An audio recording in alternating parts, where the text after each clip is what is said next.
मैले के गरिनँ, सत्सङ्ग गरिनँ, एउटा गल्ती गरेँ मैले सबै चिज गरेँ। मैले मन्त्र जपेँ, राज्यलाई मैले छोडेँ, पत्नी पुत्रादिलाई मैले छोडेँ, पुलाश्रममा गएर तपस्या पनि गरेँ, सबै चिज गरेँ, तर ईश्वरलाई पाउन सकिनँ। कारण एउटा गल्ती गरेँ।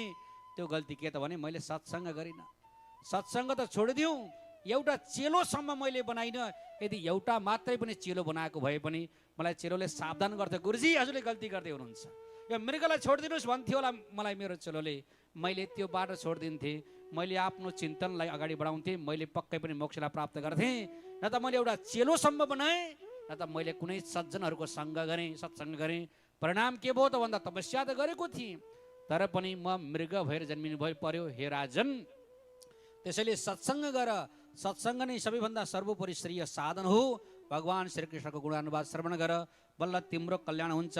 हम पुरा भरतो नाम राजा, विमुक्त दृष्ट श्रुत सङ्ग बन्ध। म पनि भारतवर्षको भरत नामको राजा थिएँ, तर मृगसँग आसक्ति भएर आज मृग भएँ। अहिले अर्को जन्ममा गइसकेपछि फेरि अहिले अङ्ग्रेज गोत्रीय ब्राह्मणको घरमा 10औं सन्तानको रूपमा पुत्र भएर जड भरतको रूपमा म